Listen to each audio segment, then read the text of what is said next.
Olá, seja bem-vindo à nossa série de estudos sobre a Bíblia. Hoje daremos continuidade falando a respeito de como interpretar parábolas, princípios de interpretação. No vídeo da semana passada nós falamos sobre como foram interpretadas as parábolas dentro da história. Hoje falaremos especificamente como devemos fazer para interpretá-las da maneira correta. E no vídeo de hoje tentaremos responder a seguinte pergunta: com tantos erros de interpretação que ocorreram no decorrer da história, como nos manter no rumo certo? Essa é a questão. Como nos manter no rumo correto? E você vai perceber que há diversos princípios, e se nós seguirmos esses princípios, nós com certeza teremos uma interpretação correta das parábolas. E é claro, sempre é bom deixar posto isso, que o Espírito Santo que vai nos iluminar o entendimento. Sem mais delongas, vamos falar um pouco a respeito das parábolas. Nós temos que ter em mente o seguinte, que as parábolas elas sempre foram usadas por alguns motivos, dentre eles, principalmente para ensinar sobre o reino de Deus. Esse é o primeiro ponto. Está lendo uma parábola, está estudando uma parábola, tenha em mente isso, que geralmente ou principalmente ela foi falada para ensinar ou para apresentar o reino de Deus. Tendo isso em mente, você já vai eliminar um monte de outras coisas secundárias e você vai se afinar, vai focar mais no que realmente interessa da parábola. Vai deixar de ficar procurando interpretações que não estão inseridas ali na passagem. O tema do reino, ele era o principal tema da pregação de Jesus. Tendo isso em mente, você já faz esse vínculo. Se o principal tema da pregação de Jesus era o reino de Deus e ele utilizava diversas parábolas, logo, a maior parte das parábolas que Jesus usava era para apresentar o reino de Deus. Veja o que diz o Evangelho de Marcos, capítulo 1, versículos 14 e 15. Depois de João ter sido preso, foi Jesus para a Galileia pregando o Evangelho de Deus, dizendo: o tempo está cumprido e o reino de Deus está próximo. Arrependei-vos e crede no Evangelho. Esse é o resumo da pregação de Jesus Cristo. Então você percebe que as parábolas que virão, elas têm isso como base. A vinda do reino de Deus, buscar o arrependimento e fazer com que as pessoas crescem nele, crescem no Evangelho. Nós observamos que muitas parábolas elas começam com este padrão aqui. Disse ainda: o reino de Deus é assim como se um homem lançasse a semente à terra. Está lá em Marcos 4, 26. Mas percebam essa fórmula. O reino de Deus é assim como. Ou seja, a parábola vai explicar de uma forma que nós, humanos, pecadores e limitados, entendamos que o reino de Deus é como alguma coisa. E aí vem a comparação, aí vem a parábola. Saber disso leva-nos à conclusão de que o foco principal das parábolas é a chegada do reino de Deus e o discipulado resultante que é exigido. A chegada do reino significa que Deus estava cumprindo as promessas do Antigo Testamento de trazer perdão, vencer o mal e estabelecer a justiça. Então tenha sempre isso em mente, que aí você já vai eliminar um monte de coisas secundárias, um monte de significados que não foram intencionados pelos autores da parábola. O tema do reino também é expresso frequentemente nos três principais subtemas teológicos. Que subtemas são esses? A graça de Deus, as exigências do discipulado, os perigos da desobediência. Então isso está sempre envolvido na questão das parábolas e vai também nos ajudar a delimitar o significado das parábolas. Para determinar o significado correto da parábola ou das parábolas, primeiro ponto é: determine os pontos principais da parábola. Reconheça imagens típicas nas parábolas. note detalhes impressionantes e não esperados. Não tente encontrar significado em todos os detalhes. Preste atenção ao contexto histórico e literário da parábola. Todos esses temas nós falaremos aqui mais especificamente a partir de agora. Então, primeiro ponto, determine os pontos principais da parábola. Saber a razão pela qual ela foi proferida e por que foi incluída no cânon da Escritura são extremamente importantes. Nós devemos saber qual foi a razão pela qual ela foi proferida e por que ela está no cânon bíblico. Se ela está no cânon bíblico, é porque Deus quer nos ensinar através dela. E temos que levar em conta sempre o contexto original, o contexto em que ela foi dita. Há discussões sobre se cada parábola ensina apenas um ponto principal ou pode ter vários pontos principais. Um exemplo disso é aquelas pessoas que vão defender que a parábola traz vários pontos e dirá, por exemplo, na parábola do filho pródigo, que há 3 personagens principais na parábola, que é o pai, o irmão mais velho e o irmão mais novo. Nesse caso, haveriam 3 pontos principais da parábola do filho pródigo, que daqui a pouco nós falaremos um pouco melhor sobre ela. Nesse caso, de quem defende os 3 pontos, os 3 pontos principais seriam o quê? O pai, representando Deus, que é o pai, é gracioso e perdoador.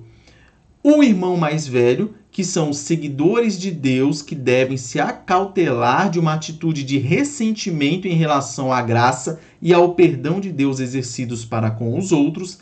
E, por fim, o irmão mais novo, que Deus aceita em sua família rebeldes que confessem seu pecado, convertem-se e abraçam a misericórdia divina. Essa é a explicação daqueles que defendem que a parábola ela pode ter tantos pontos principais quanto os personagens principais. Mas há também aqueles que defendem que é mais proveitoso expressar o ponto principal em uma única sentença. Nesse caso, na mesma parábola do filho pródigo, Deus, representado ali no Pai, é gracioso para com os pecadores, que seria o irmão mais novo, e por isso não devemos menosprezar seu amor para com os outros, como fez o irmão mais velho. Nesse caso da parábola, o foco estaria na reação do irmão mais velho.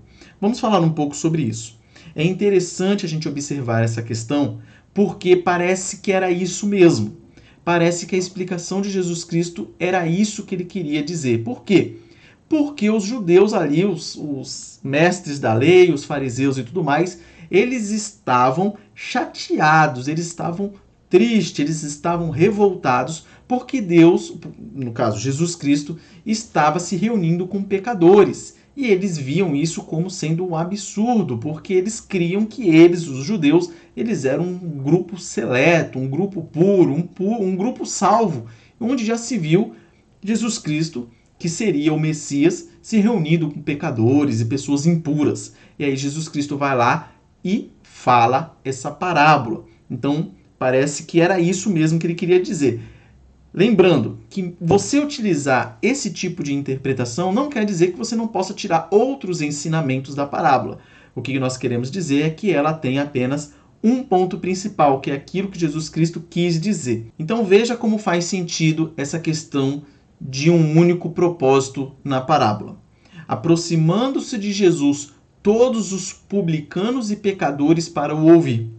E murmuravam os fariseus e os escribas, dizendo: este recebe pecadores e come com eles. Evangelho de Lucas 15, 1 e 2. Então esse é o contexto. Jesus estava recebendo publicanos e pecadores, e os fariseus e os escribas estavam murmurando. E aí Jesus vai lá e solta a parábola do filho pródigo.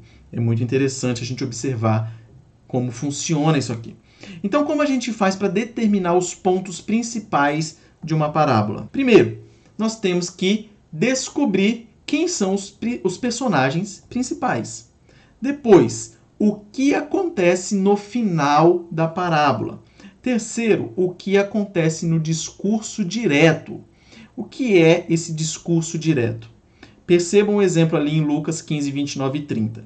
Mas ele respondeu a seu pai: há tantos anos que te sirvo sem jamais transgredir uma ordem tua, e nunca me deste um cabrito sequer para alegrar-me com os meus amigos.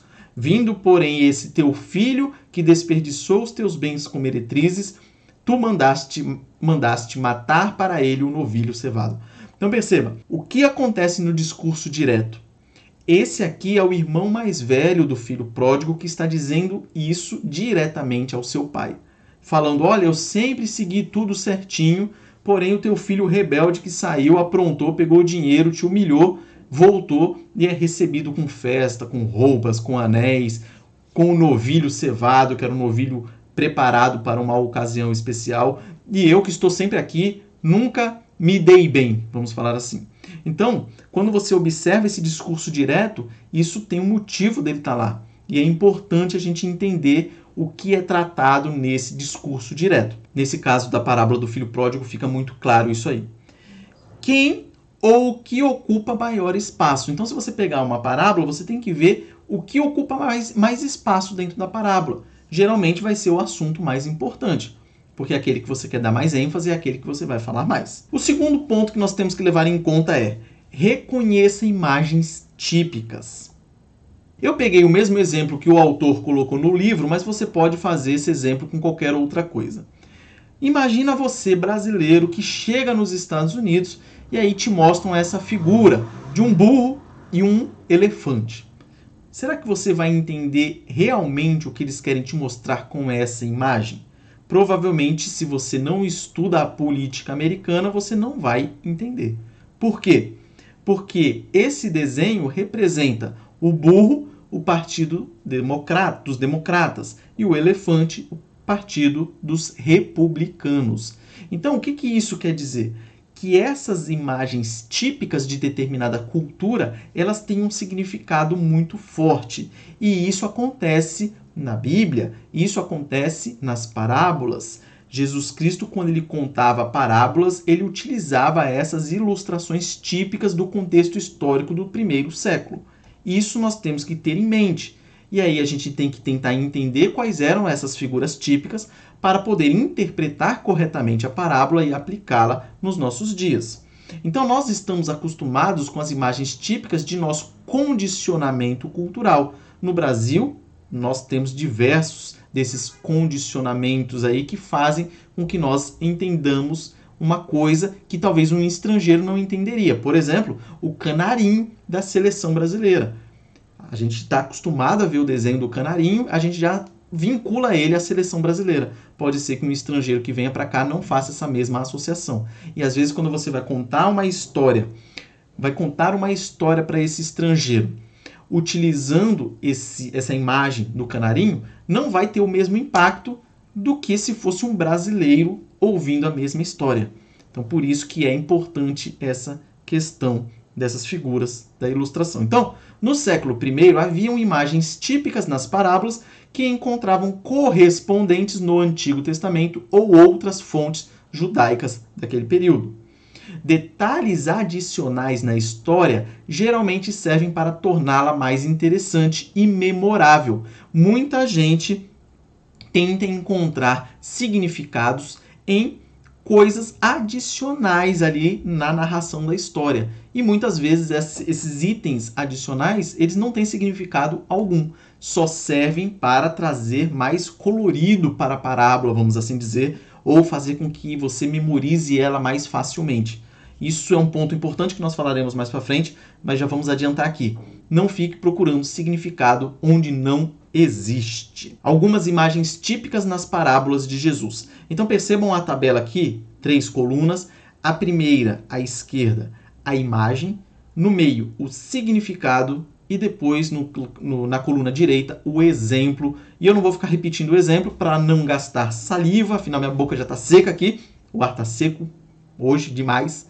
Mas está aí a referência para você pesquisar com calma. Mas vamos lá, primeira imagem. Quando Jesus Cristo utiliza nas parábolas a palavra Pai, ele está significando, quer dar o significado de Deus. Quando ele fala Senhor, também Deus. Juiz, também pode representar Deus. Pastor, Deus. rei, Deus. Quando ele usa a palavra filho nas parábolas, ele pode estar se referindo a Israel ou a um seguidor de Deus. Quando ele usa vinha, muitas vezes ele se refere a Israel. Videira, Israel ou povo de Deus. Figueira, Israel. Ovelhas, povo de Deus. Servo, seguidor de Deus. Inimigo, se refere ao diabo. Colheita, a julgamento. Festa de casamento, pode se referir a banquete messiânico, a era vindoura. É isso que significa essas imagens que nós mostramos aqui nessa tabelinha. Então isso é muito importante para que a gente não entenda equivocadamente, que nós não cometamos o erro do anacronismo. Às vezes uma palavra lá quer dizer uma coisa que hoje em dia quer dizer outra. Exemplo, burro, a mula, jumento. Ela não era pejorativamente utilizada naquela época, mas hoje sim.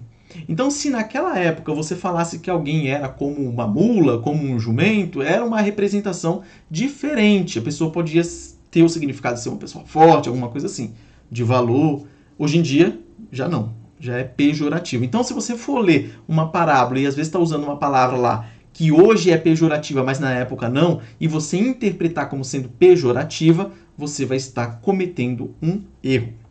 Terceiro ponto. Note detalhes impressionantes e não esperados nas parábolas. Não devemos nos tornar insensíveis pela familiaridade. Isso aqui é importantíssimo. Por quê? Hoje em dia, a gente ouve, principalmente aqueles que foram criados na igreja, diversas vezes a repetição de parábolas, várias vezes a mesma parábola, e você, de tanto ouvir, você se torna insensível. Você já não é tocado mais, você não fica impressionado com aqueles detalhes que aparecem. E isso é um problema, porque às vezes o significado está justamente naquele ponto que é para trazer aquela impressão, aquela te impressionar, vamos assim dizer. Isso é muito importante. Então, as parábolas de Jesus, elas estão cheias de detalhes que impressionam, mudanças inesperadas, afirmações chocantes e resultados surpreendentes. Devemos ficar atentos a esses detalhes, porque um ensino importante está sendo feito. Então, quando tem essa imagem, essa coisa que impressiona ou era para impressionar, ou coisas que a gente não está esperando, a gente tem que ficar muito atento. Vamos tomar como exemplo a parábola do servo incompassivo. Você pode encontrá-la no Evangelho de Mateus 18, 23 a 35. Devemos notar a diferença absurda entre a dívida que o servo tinha para com o rei, que era de 10.000 talentos, e o valor que o seu conservo lhe devia, 100 denários. Por que é importante isso aqui? Porque essas medidas de valor, para hoje, não importam muito para nós. Nós não sabemos mensurar isso aí. Aí você vai precisar de um pouco de dedicação. Você vai ter que dar uma procurada na sua Bíblia. Geralmente lá no finalzinho ela vai trazer as referências. Então, quanto valia um talento na época, quanto valia um denário na época e tudo mais. E você precisa saber disso para você conseguir ver o real absurdo que foi a conduta do servo incompassivo, que teve a sua dívida absurda perdoada e depois não perdoou uma dívida pequena do seu conservo.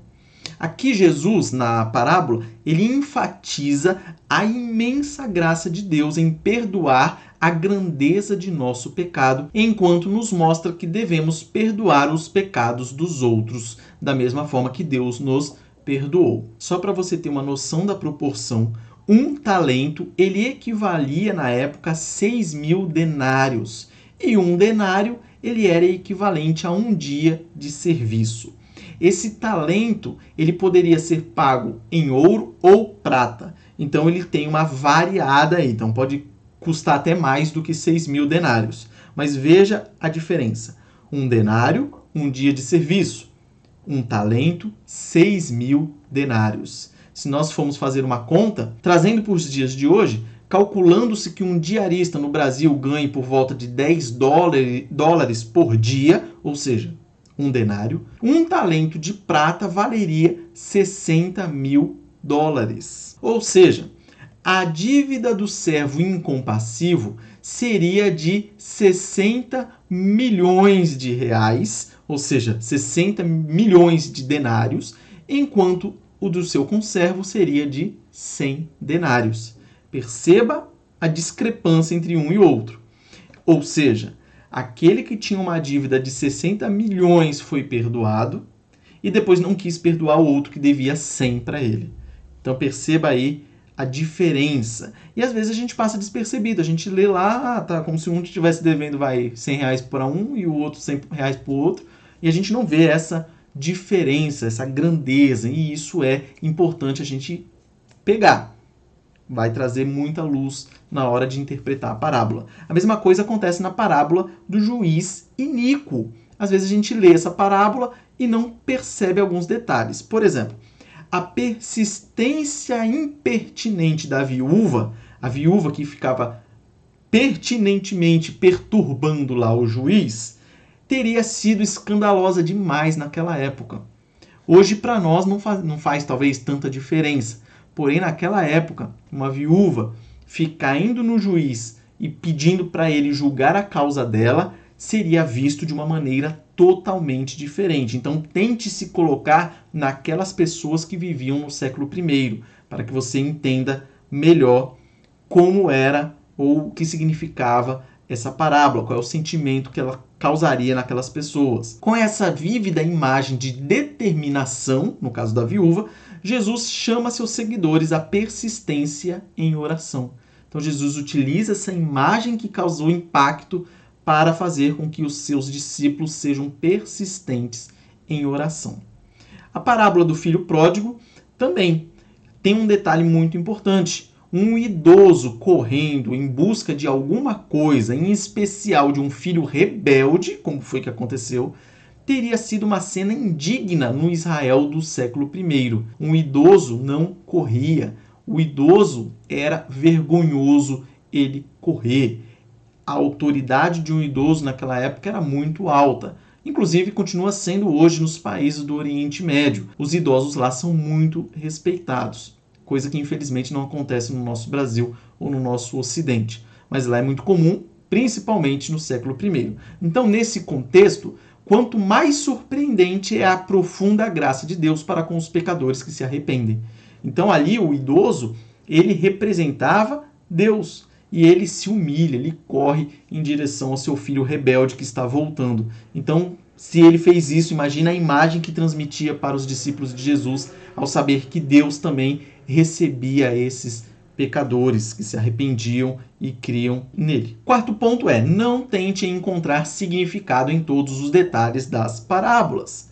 Nem todos os detalhes de uma parábola têm significado, como nós já dissemos, mas tornam a história mais interessante, memorável ou verdadeira para a vida dos ouvintes. Imagina você contando uma história para alguém e não contando detalhe nenhum. Que enfadonha será essa história?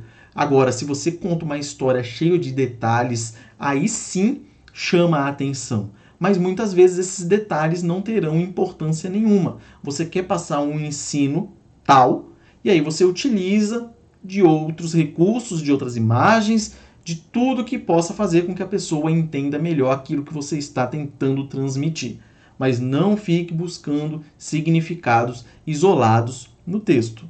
Vamos para o slide que vocês vão perceber melhor isso com um exemplo. Veja como é importante a gente não pegar detalhes e tentar interpretá-los. Na parábola das virgens prudentes e nécias, que você encontra no Evangelho de Mateus 25, de 1 a 13, o fato de que 5 delas eram prudentes e 5 eram nécias não significa que 50% do mundo será salvo e 50% será condenado.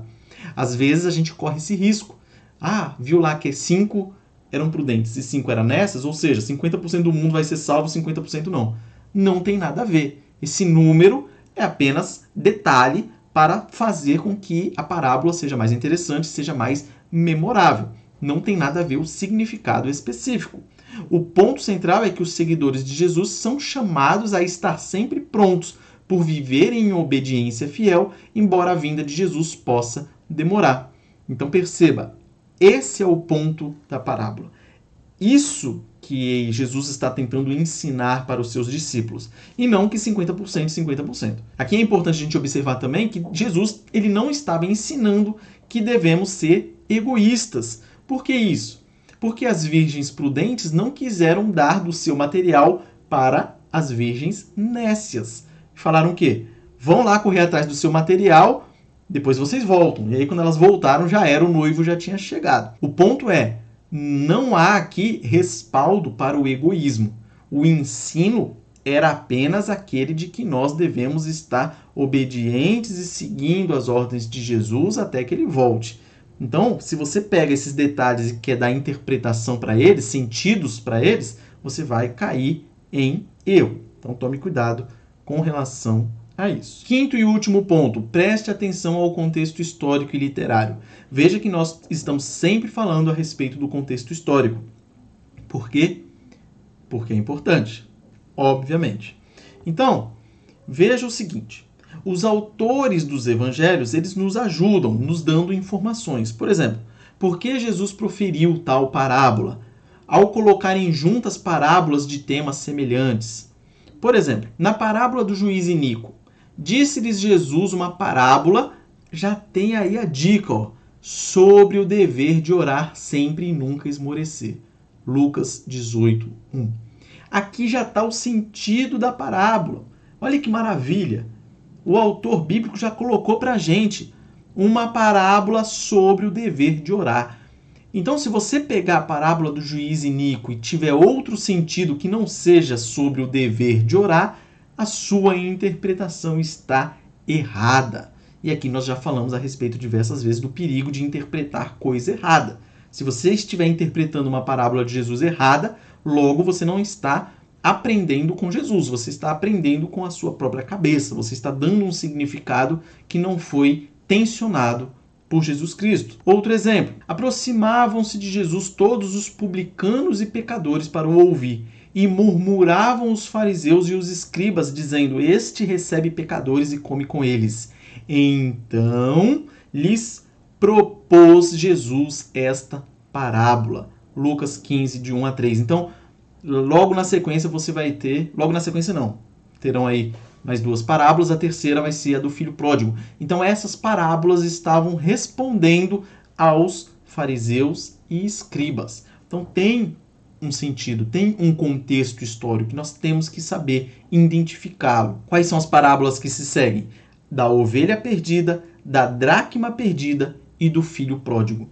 Todas essas parábolas estão relacionadas a esse problema que estava ocorrendo ali. A murmuração ou a inveja por Jesus estar recebendo pecadores. Então eles não queriam, o grupo da elite daquela época não queria que Jesus abrisse o evangelho para essas pessoas, né? Vamos supor, eles eram um santão e eles não queriam que os pecadores viessem até Jesus Cristo. E isso é importante para nós hoje também, claro. Nós, às vezes, podemos nos sentir mais espirituais do que os outros e, ao ver uma pessoa que tem uma vida conhecidamente pecadora, você olhar com ele de uma forma diferente, mesmo que ele já tenha se arrependido e aceitado Jesus Cristo, etc. Por isso que é importante a gente aprender com as parábolas de Jesus. Então, essas 3 parábolas elas foram dadas como resposta à hipocrisia religiosa daqueles dias. Agora nós temos os exemplos de quando os autores dos evangelhos colocaram parábolas que tratavam da mesma coisa juntas. Ou seja, fizeram uma organização temática. Então, as parábolas do servo fiel e infiel, as 10 virgens, os talentos e as ovelhas e os cabritos seguem o discurso escatológico de Jesus Cristo em Mateus 24, de 1 a 44. Todas essas parábolas exortam os discípulos à obediência fiel enquanto aguardam o seu retorno. Então, você interpretar de forma diferente essas parábolas, você vai estar cometendo um erro hermenêutico. Conhecer o contexto faz toda a diferença. Para entendermos melhor a parábola do bom samaritano, nós devemos saber que os judeus discriminavam muito os samaritanos. Contexto histórico importantíssimo. Imagina o impacto que foi para aqueles primeiros ouvintes ouvirem a parábola do bom samaritano. E saber que aquele que era o mais discriminado de todos os povos, que eram os samaritanos, ele foi aquele que tratou o seu próximo com amor.